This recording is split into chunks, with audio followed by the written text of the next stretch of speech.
All right, time for class. I am so excited about this one. We have the Shaelynn Farnsworth, Steven Anderson, and Mike Tholfsen, three education innovation rock stars. If you're not already following them on Twitter, you definitely need to. In fact, you need to right now, all right? Head over to Twitter, Steven Anderson, Shaelynn Farnsworth. I want to make sure I get this right. Mike Tholfsen. Okay, followed? Sweet. Now be sure to tag along and tweet along as you enjoy this next session. They'll be discussing how you can implement differentiation to incorporate learning for meet the needs of all students. Steven, take it away. Thanks, Adam. You know, I think you've got some great shorts, but I think today's all about the pants.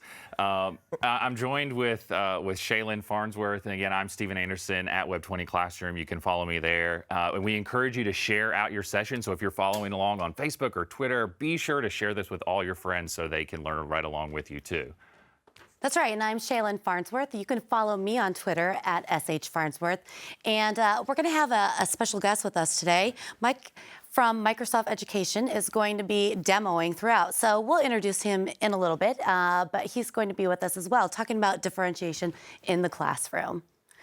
And so when you think about differentiation, a lot of us have taken either college courses, continuing our education, have read the work of Carol Ann Tholfsen. She is really known as the guru of differentiation, and so a lot of our foundations are placed in her thinking. If you think about it, it is about these 4 different pillars that she has, and what we're going to do with this framework is we're going to replace the environment, because there's a lot of great research, a lot of great educators currently that are writing about instructional spaces, classroom design.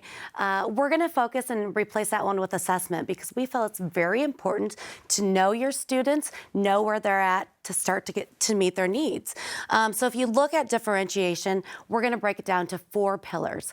This is responsive teaching. How can I meet the needs of all students in the classroom? And we're going to vary it with pillar 1 is assessment. How can you use assessment in the classroom to help you understand and build those relationships with kids?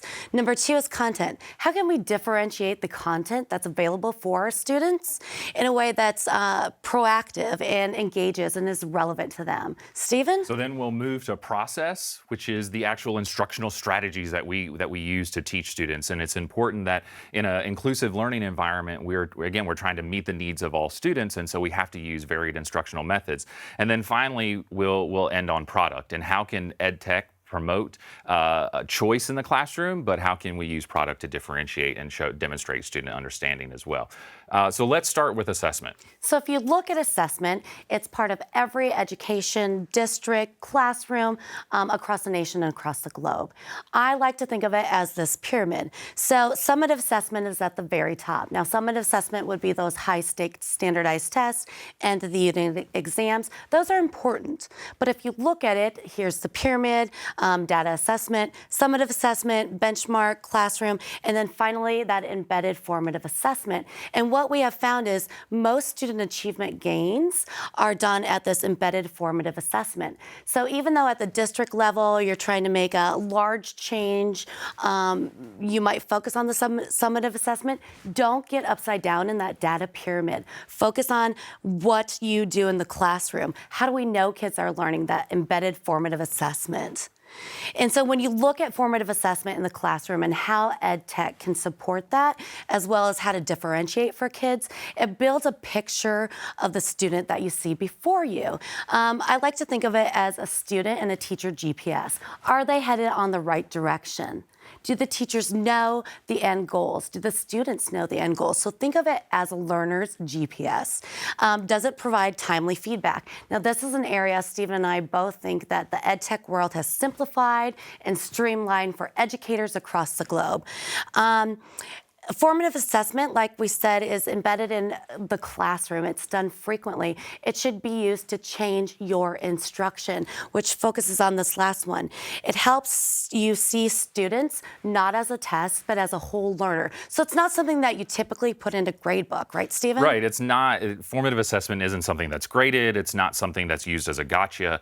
It's not something that takes hours and hours and hours to do. It's 2 questions, 3 questions, so that the teacher understands where where they are in their teaching and where the learner understands where they are in their learning. Now, what the really cool thing is we now have technology at our disposal to make this process easier. But why does technology benefit formative assessment? And teachers have been doing formative assessment since teachers have been teaching. You know, do you understand this? Do you not understand this? And you don't necessarily need technology to do it, but there are some huge benefits when we're looking at, just like Shay talked about, is that having that data over time can really make a huge impact. If I'm just having students do a sticky out the door or, you know, raise your hand and tell me what's going on, then I don't have that data to go back upon. I can't look at it previously to see how students are growing, but EdTech allows us to do that. I have a simplified interpretation of results of being able to just look and snapshot, okay, these students got it, these students don't, here's how I can change my instruction.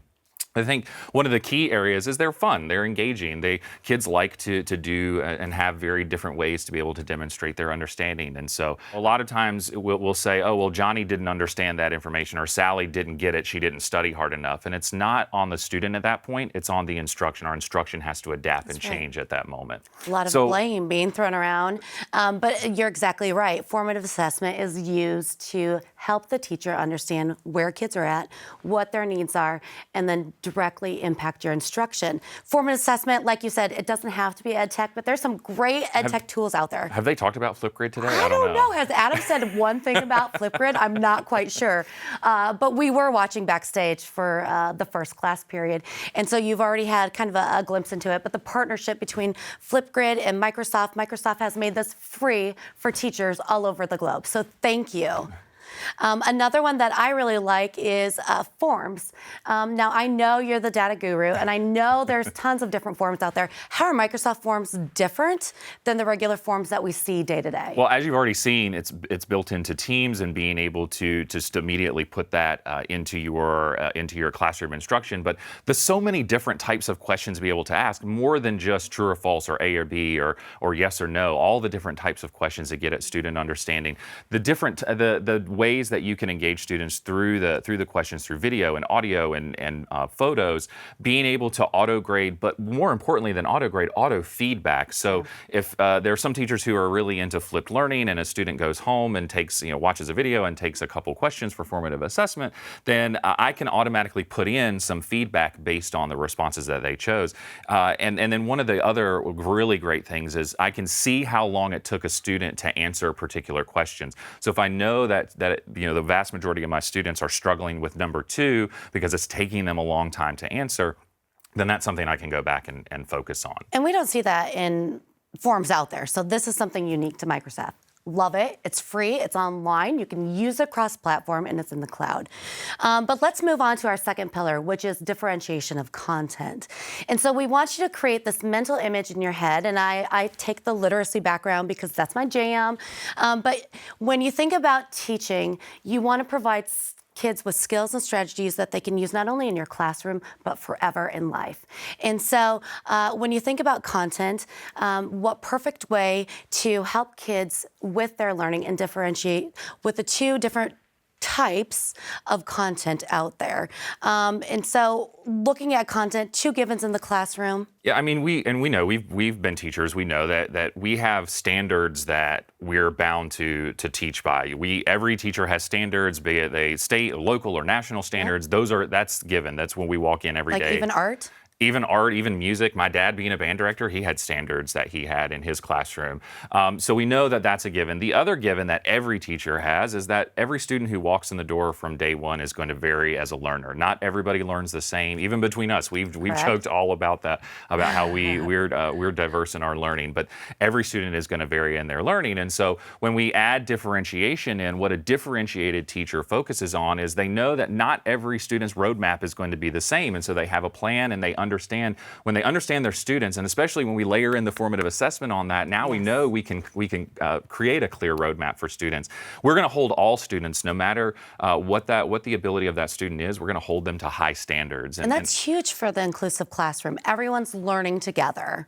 everybody's learning together and making sure that everybody's moving, but not that they don't necessarily have to move together. Success stems from hard and informed work. We're going to push and push our students. And one of the big ones for us is that teachers are students of their students. They understand who their students are as learners. They understand their learning paths. They understand where they're going. And then finally, we're talking about common sense here. We're not talking about anything that's abstract or anything like that. It's really comes down to common sense. It is common sense. So along with those two givens that you spoke about, Tholfsen points to two different ways to differentiate content. And so if you take the lens where you teach the student, not the book. You teach the student, not the content. Ways that you can differentiate content. The first is through passions, motivation, interests. The second is through readiness. What do they understand already? What are they on the cusp of grasping? And that's where we need to start. Not on page 1 of the textbook, but differentiating that content based on interest, passions, and also readiness. And so interest inventories come to mind immediately. They have been used forever. We're not going to spend a lot of time on this. If you search for them, there are tons of different options out there. But think about ways EdTech can support that. When you're thinking about students' passions and interests and to gather that information, kind of that formative assessment at the beginning, you can have them embedded in OneNote. You can record it on a Flipgrid. You can use forms to collect their responses, but a way for not only them, but also you as an instructor to find out exactly what Grace Ann loves to do, and let's feed her that content in which she can apply those skills. So this one, again, back to my literacy roots, is something that I am thrilled about. Oftentimes when I work with teachers, because now both you and I work with teachers, when they talk about students not getting the lesson or not scoring well on the exam, I often question them, is it because they don't know the content or they can't even access the content? So can they not answer the question because they couldn't even access it? And so this is something that I feel is incredible. And it's free again. It is online. You can access this on any device. And it's from Microsoft. It's called Immersive Reader. So I'm going to throw this over to Mike, and he's going to highlight some awesomeness to support kids access content no matter the classroom. Thanks, Shaelynn. So my name is Mike Tholfsen. I'm a Microsoft Education Product Manager, and I'm going to talk a little bit about the Immersive Reader. So Immersive Reader was initially designed inclusively to focus on dyslexia, but what we found is with that design, it's helping all sorts of students read, whether it's English language learners, emerging readers, ADHD, and the general education population. And so Immersive Reader, I'm going to go now to my demo here. I'm going to start in Microsoft Word on the web. And I have to add, because it's been a theme today, this is free Word on the web. And that's a very mainstream thing, Microsoft Word. And you might not have known that on the View tab in Word, I've just got a document here, I'm going to launch this Immersive Reader. And I'll talk us through how this is going to play out. So first off, you can see I've removed a lot of the distraction on that page. We call this focus mode. The first thing I'm going to do, down at the bottom, there's a play button, a triangle. I'm going to hit play, and you're going to hear it read out loud. The study of Earth's landforms is called physical geography. So this is simultaneously highlighting and voicing of text. So this is a proven technique that aids in decoding and helps focus, and in many cases can help improve reading speeds. Now this is not revolutionary, but now this is built-in, mainstream, non-stigmatizing, and free. It's just part of Word. Anyone can use it. I can change the voice speed, so I could speed up the voice or slow it down. I could choose a male or a female voice, and those are pretty standard things. But now we're going to start to change the way the page looks. So first off, we know from research that there's something called visual crowding. And when you increase the line and letter and word spacing, it can help increase reading speeds and help focus on the page. So if I click this switch here, insert spacing, you're going to see I just increased all the spacing on that page. We also know that many people prefer different backgrounds. So I'm going to change the color here by just a really quick click. Some people with dyslexia prefer different colors on the backgrounds. Many people with visual impairments might like different colors. We've recently added even more colors, and these are all accessible and designed in a contrast ratio that is very appropriate for people reading. So that lets me change the background. Now I'm going to make it bigger or smaller. So I'm going to increase the text size in the upper right. I'm going to drag this, and we call this short line mode. So think about an emerging reader in first or second grade. Think about someone with dyslexia. Some will prefer this with short line mode to help narrow the page. think about a non-native speaker or English language learner. So it's very easy to make that short line mode. But now we're going to get into some of the more fun stuff in my mind, which is, I think, really unique. So I'm going to go over to grammar options. And we know that many teachers might sit next to students and help them manually break syllables with sticky notes. So that can be something that doesn't scale as a teacher. And for a student, that can be really stigmatizing, have a teacher sit next to you with sticky notes. So if I click on syllables here, you're going to see all the words were just broken into syllables with a single click. So as a student, I can personalize that. I'm going to highlight all the nouns on the page by clicking here to highlight them in purple. I can highlight the verbs on the page with a click or adjectives. And I was talking to Shaelynn and Stephen earlier. We just added adverbs because adverbs don't get enough respect in this world. We've added adverbs. Adverb highlighting. And for students that might have monochromaticism, maybe they can't detect any colors, we recently added the Show Labels feature. So I click on Show Labels, and you can see we add little text labels above those. And maybe in the book that I'm teaching from, I use blue for nouns. So I can say, you know what, I'm going to change that to a blue color. So that's also a feature we recently added. So back to that content differentiation, students here can differentiate very easily and personalize in a way that works best for them. Now, the next thing I'm going to show is all about the reading ruler. Very common. They've probably been around for 100+ years. Seen many teachers cut out a little line in a paper and slap that over the page to help give focus to the student. And so in talking to teachers, we've now created our own digital reading ruler. So if I go here and click line focus, you're going to see that turn into a reading ruler. And I can still hit play. They can also be so this will automatically scroll for me with that digital reading ruler. So this helps my eyes not to track on the page. So we've had feedback from people with dyslexia and ADHD. This helps focus. Also people with cerebral palsy. This is a great way to keep the eye focused. I can manually scroll this myself, so I don't have to have it automatically scroll. And I can also change it to 3 lines or 5 lines. So it's very easy for me to choose whichever type that I like.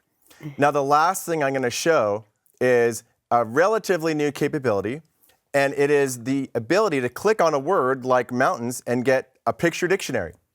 So now I can click on any word here and get a nice picture representation. So back to that multi-sensory processing, I can go and get a picture, and I can hear it again and again. So this is a way that is all built right in and part of, this is plain Jane Word in the web. But again, back to differentiated content. We have this in Word online, it's in OneNote online, it's on the Mac, it's in the iPad, it's on the desktop. So we're bringing this to all sorts of places, but we've also built it to the browser. So the Edge browser, I can go any web page, our good friend Wikipedia, I can go here and just read aloud. Coliseum. And anything that I have highlighted, it'll start going. So any web page, I can change the speed, I can jump forwards and backwards, but there's also a lot of EPUBs in the world. So EPUBs are read by the Edge browser. And here's an EPUB file. And so I'm going to go, and many of those same capabilities are built in. So we talked about reducing visual crowding with text spacing. I can make this text bigger or smaller. I can change the background. And with the latest update with the Edge browser, we've added syllables and parts of speech. So I can now click on syllables, I can highlight the nouns, and the verbs, and the adjectives. So this is any EPUB. I can also do read loud. And this works offline. So from an equity perspective of inclusion, if I don't have internet at home, I can still use this. We shouldn't limit these great capabilities that are built in to only the students that have internet at home, because many don't. So these are EPUBs, and you can get EPUBs on the Bookshare site. There's 500,000 downloadable for free. But then there's also just a PDF. So Edge is a built-in PDF reader. So I can right-click on any PDF and say read aloud, and that will just read it out loud. And again, this works offline. So if I don't have internet at home, it's just fine. And the last thing I'll show in the Edge browser, so here's a web page. There's a lot going on. There's like sales, there's Phantom of the Opera. Like, I didn't know there was an article on this page. There's so much going on here.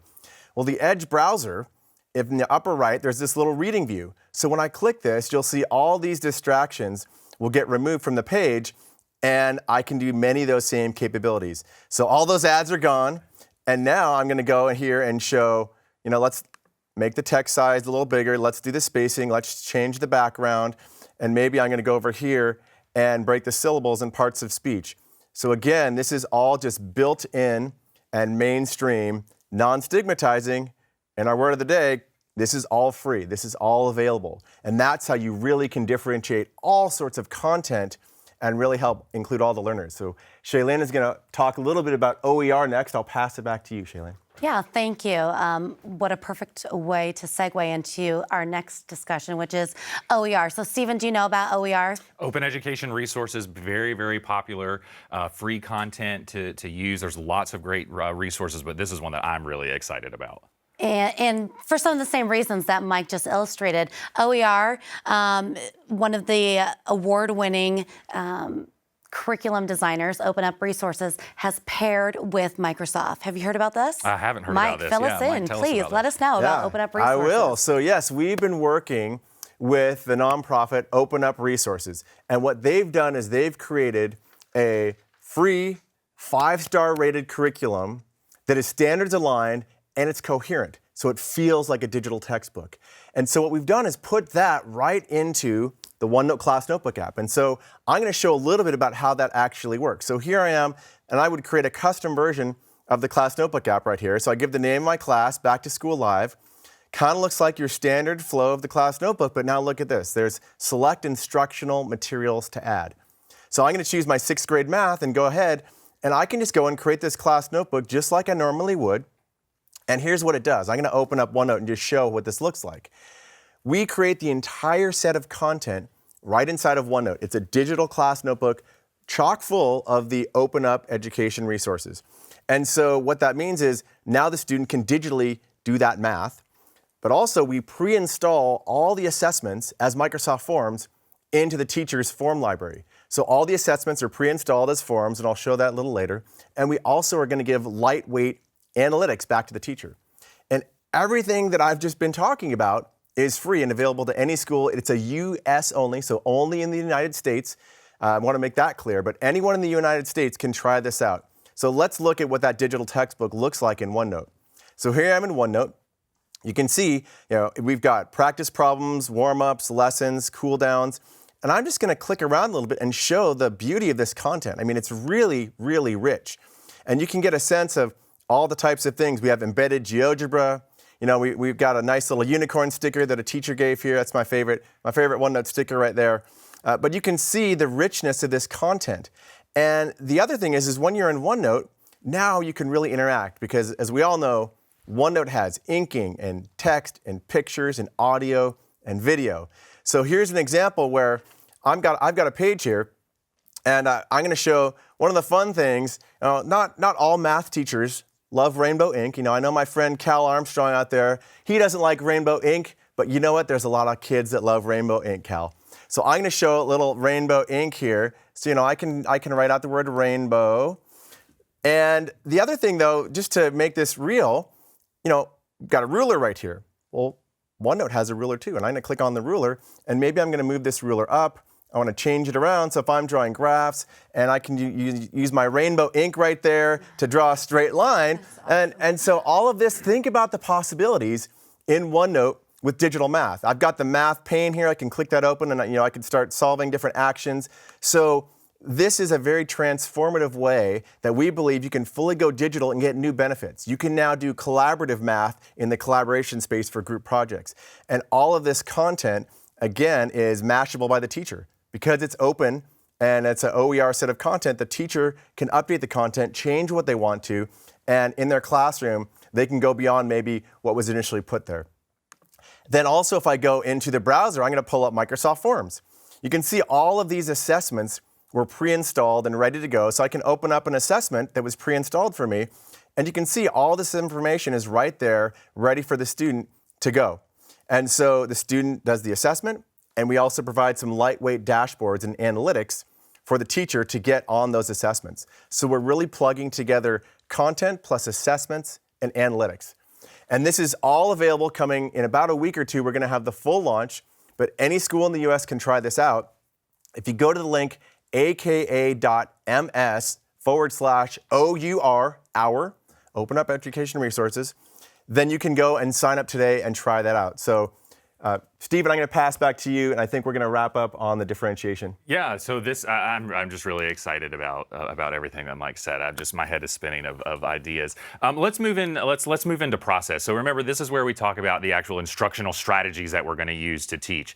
A lot of times we focus on grouping students, and I know we both have children, and they go to school, and teachers put them in groups. And I know my oldest comes home and she says, you know what, I don't want to work in a group. I like working by myself. And there's some good research out there on grouping and why grouping may not be the most effective way. We put struggling students together because as a teacher we're trying to balance and everything, but that's not the best thing for struggling students, nor is it the best thing for advanced students either, because they don't wind up pushing each other as they should. And one size fits all doesn't work anyway in the classroom. It doesn't. So what are some ways that we can differentiate process through maybe some innovative things we haven't thought about? Yeah, differentiation of process, as Stephen said, is all about the skills and strategies kids use and how you can differentiate not necessarily their readiness, but let's say, do they prefer to work alone or with a small group? Do they like to see the large picture, or do they like it very analytical? So that is what differentiation of process is. It's not necessarily based in readiness. Minecraft is a great one to consider, and it's part of the Microsoft family.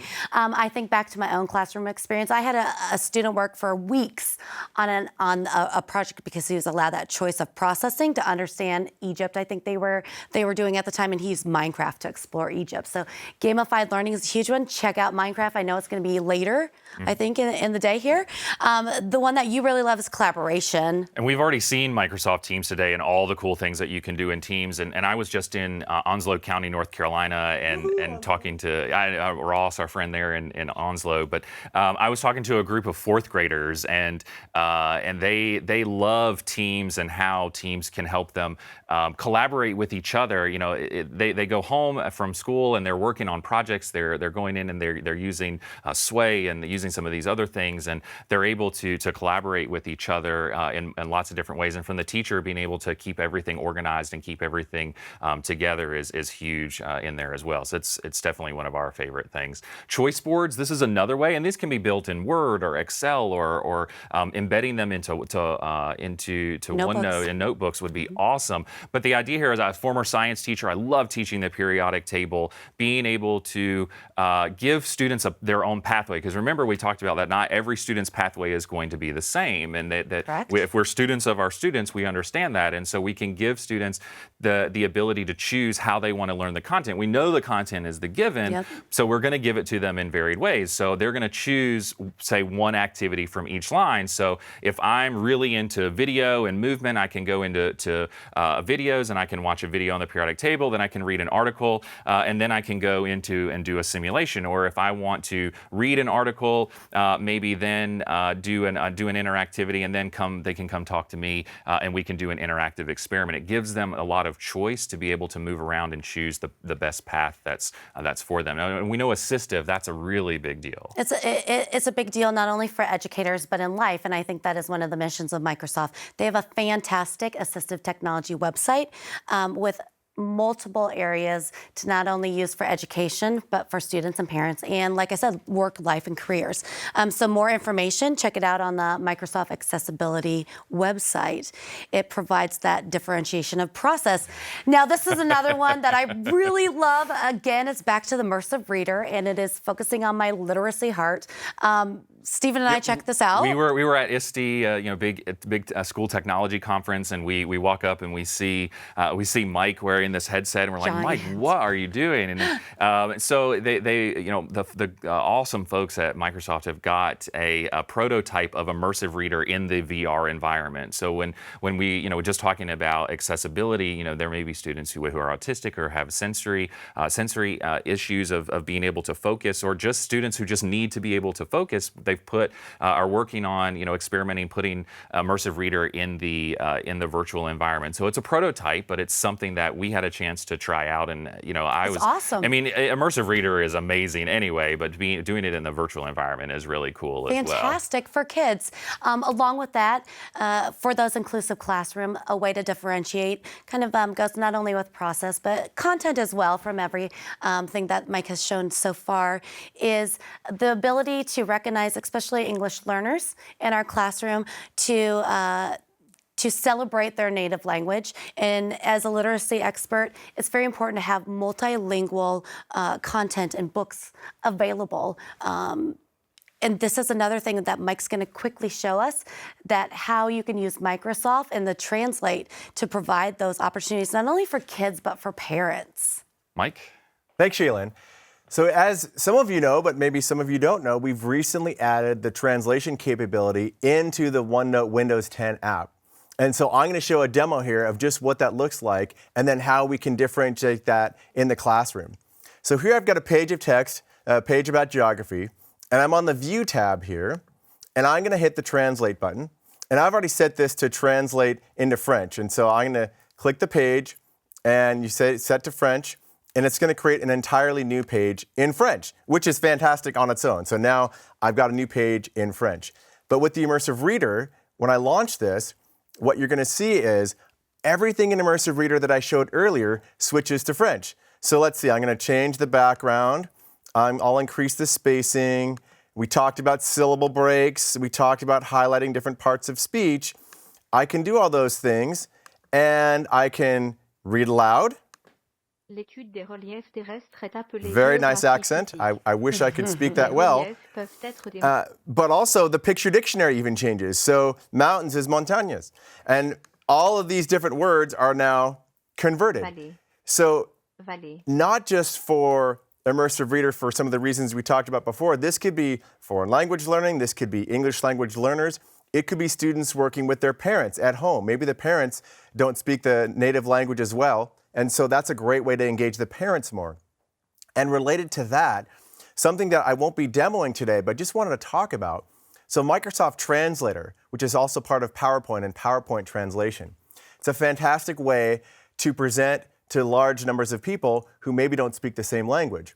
So it's great to engage the deaf and hard of hearing community as well as the ELL community of students. But what we're seeing, and I'm personally very excited about because we've worked with many schools, is you take the PowerPoint translation and parents. So we know that when you engage the parents in any education environment, outcomes improve. And in talking to lots and lots of districts around the country and world, I always ask, how are you engaging the parents of your non-native speakers?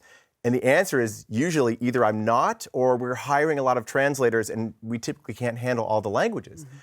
So with this Microsoft Translator, which is also free and it's available on iPhone, Android, browser, that is how one administrator on parent night, for example, can broadcast out into 20 languages, and all the parents with their iPhones or their Android devices or a web browser can connect to that session with a QR code and communicate back to that administrator in English, and he pushes out in 20 languages. And it can be listened to, it can be typed, and it's quite an amazing experience to see this in action. Even at the front desk of a school, imagine you're an immigrant family in a new country, and you're going to that school administrative building for the very first time. And you want that to be a good experience if you're a school district. And with our Microsoft Translator capabilities, that's a way to engage that family immediately, right that very first time they're in the district. And one more thing I'll talk about or just show briefly here, I'm going to flip to my computer. We've built in dictation or speech to text into Microsoft Office. So I'm in Word Desktop right here. There's a dictate button on the Home tab over on the right. You know, I can do it in multiple different languages, but that's built in and mainstream and just part of Office. We've also built it into PowerPoint. So PowerPoint's got a dictate button. I can dictate my slides. It's built into Microsoft Outlook. And we've also announced it's coming to Word in the web and PowerPoint in the web, OneNote in the web, and Outlook in the web later this summer and into early fall. So we're bringing this across the board. And again, built in, mainstream, non-stigmatizing, and free. So with that, I'm going to pass it back, and Stephen's going to wrap up the process. Yeah, so, you know, we know that there are a lot of students out there who come to school and are, you know, just disengaged, yeah. and engagement really comes back to effective teaching. And when we talk about effective teaching, it's using effective instructional strategies to reach those students. And so that's really what's at the heart of differentiating process. Let's put an exclamation point on our differentiation sentence and talk about product. So we know that there's a lot of great technology out there, that teachers are using technology to have students create a lot of products. But one of the things that I find in my work with with leadership and with teachers, is that they try to cram technology in where it doesn't belong, and they don't exactly know how to ensure that the technology is highly effective. And so I developed a framework to look at technology in the highly effective classroom. So 5 things to consider. Who's using the technology? Is it teacher-centered, student-centered, or both? If you took it away, how would the learning be different? Technology should be truly transformational. And so we want to make sure that we're using the technology to do something in that way. What opportunities do students have to choose different hardware or different software? Well, how often can they collaborate through technology? We've already talked about Teams as a wonderful different way. And then what opportunities do they have to create new knowledge and new products? Choice is key here, giving students the opportunity to choose their path, but choose the way that they demonstrate their understanding. And we see a lot of times teachers assign products and projects, and they all want them to be exactly the same because they want to make sure that they're easy to grade or I can do them very quickly. Well, the problem with that is that's a recipe. If you expect students to turn in the same thing, that's a recipe. Recipes don't belong in the classroom; they belong in kitchens. And so we want to give students that choice. Demonstrating their understanding, differentiation in product. I also love Sway. I don't know if you've used this. Again, you can get it in the cloud as well.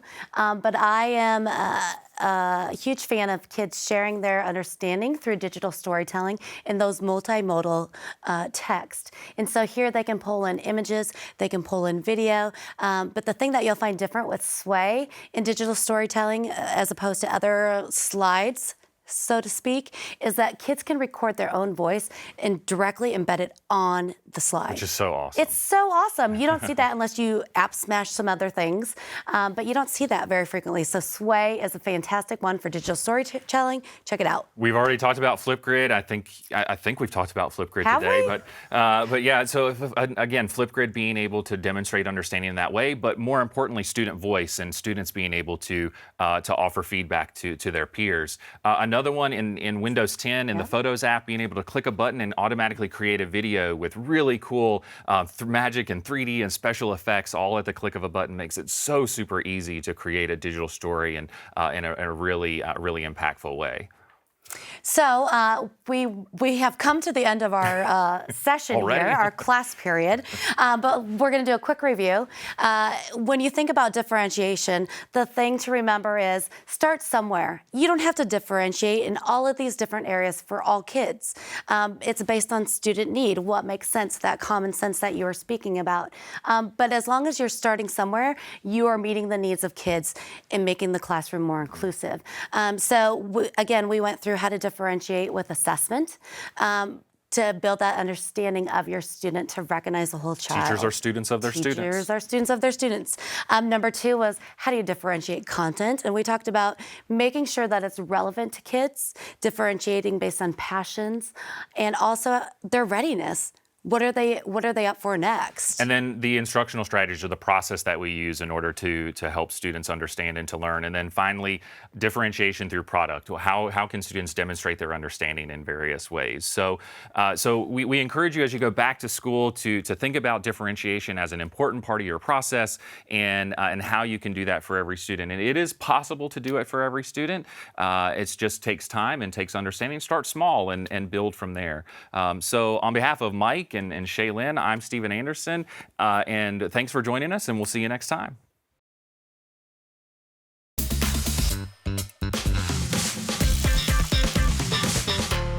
Wow, what a session. I'm kind of fanning out over here by these 3 Edu celebrities.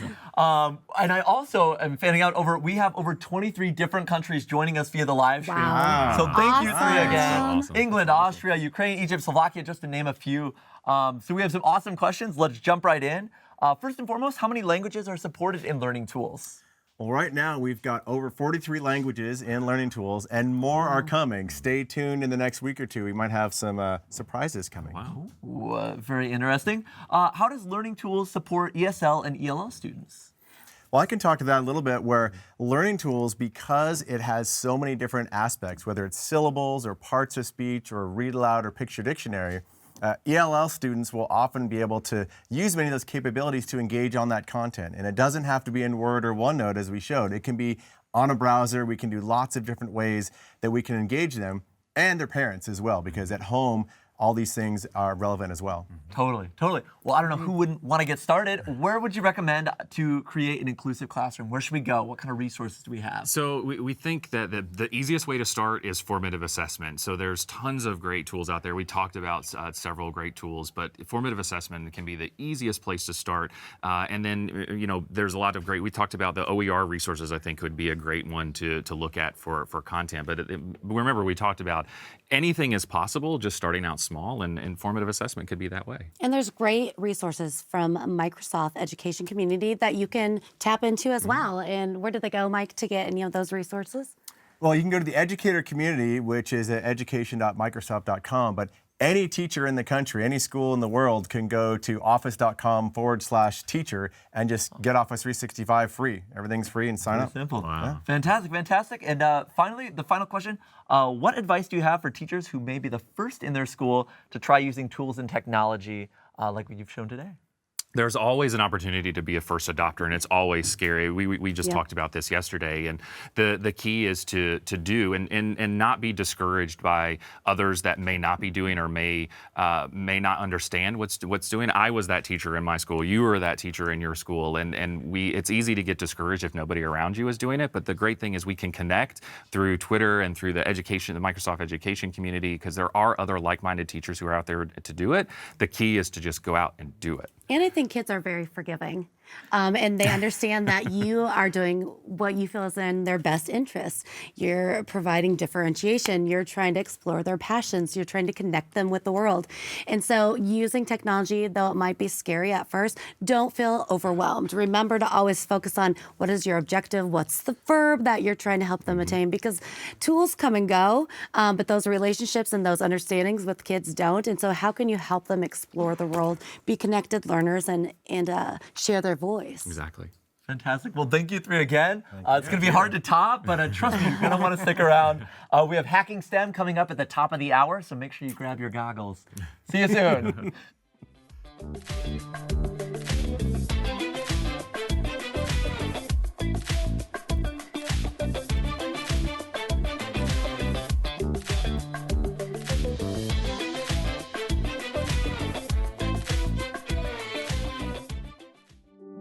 You're inspiring. Very welcoming. You're really patient with the other kids.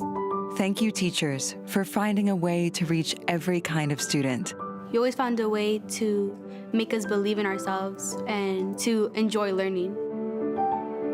You create opportunity, not just for a few, but for all. You do so much with so little. It made me feel proud of myself for the first time accomplishing to read a book. You take the time out of your day to talk to us and ask how we feel. Everyone has challenges. Some are visible and some are not. You always find a way to make each student shine.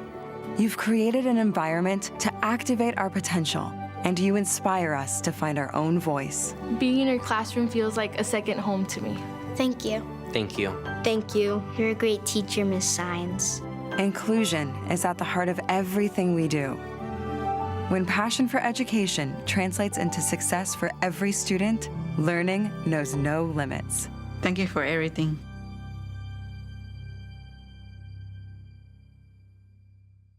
I love school. Cut. You're my favorite teacher.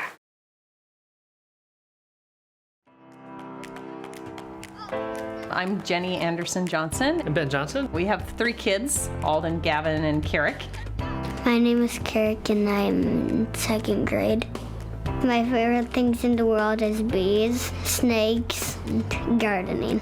We definitely knew there was a problem because, he just was not being able to read with us as much as the other kids were. Sometimes I was embarrassed because I don't know how to read. He had dyslexia. Initially, it was that kind of feeling of shame that really made me feel sad. My teacher was like, who wants to read first? For the whole entire year, I said, not me. So you start wondering, what you're doing wrong. And then there's a little bit of panic that sets in. One day when we were learning, my friend came next to me and said, I know how you can do this. Just click on that button, and it said Immersive Reader, and I clicked on it. And I was just focused, my eyes were focused into it. I can say it to you like that, or I could show you a picture. The awesome thing about Immersive Reader, it was just there. It was just an icon click away. I think that it's allowed him to have more confidence that he can do more. It makes me feel good and my life is more easier. The first night that he kind of came up to us with a book in hand and wanting to read to us, you know, they see that twinkle in his eye. Yeah. It was something he had conquered, you know. This card was from Mother's Day. I love you, Mom. I am very impressed of your hard work that you did. The last few sentences was, "Thank you so much for helping me read." I was like, wow, this is the best Mother's Day gift. Yeah, it was pretty, I don't know, yeah, just that one little sentence, it was kind of. I am going to read as many books as I can in the world.